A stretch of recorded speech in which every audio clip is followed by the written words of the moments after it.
Canadian filmmaker Joshua Bonnetta knew he had a movie on his hands. So here's the film. Actually, in his hands, when one of his former professors gave him some rolls of unexposed Kodachrome film. Came in like these boxes. He'd been saving them for more than 20 years. Kodak stopped making it in 2009 as consumers increasingly used camcorders and smartphones. But there was a time when Kodachrome was king of the home movie.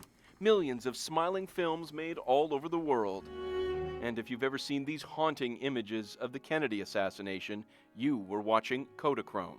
So what to do with the last few boxes? I knew that it was like precious, and that this would be my first and last chance to ever shoot it. So you were going to get one shot at a movie? Basically, and also because it was so old, I wasn't sure whether it was going to work at all. The film itself was actually fabricated here in upstate New York all those years ago. The idea for the movie was a bit of an odyssey, to take the film on the road with a camera about 1,600 kilometers that way, to one of the last places on Earth you could still get it developed. From Rochester to Kansas, and along the way he made American Color, a love letter to Kodachrome itself, documenting a rural America that's disappearing too.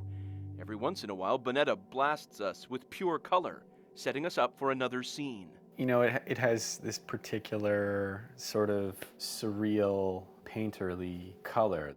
He says we associate that specific kind of color with certain decades. Like you can notice the green on the screen, like the way it represents the color of grass. Even though American Color is new, it already feels like a distant memory. Each shot painstakingly put on film, even as the clock ticked. The processing plant in Kansas was about to stop handling Kodachrome forever. I got it in actually past the deadline. And into the Toronto International Film Festival, where every year more and more movies are digital, film-free. It's like saying you cannot paint in oil anymore, you can only use acrylic. Well, they have different qualities. She doesn't hate new technology. But you don't want to see a loss of something to gain something else. That's all we're asking for. The Bolex is a spring-wound camera. Joshua Bonnetta isn't giving up film without a fight. Now a teacher himself at Ithica College, he shows his students cameras that go instead of beep beep.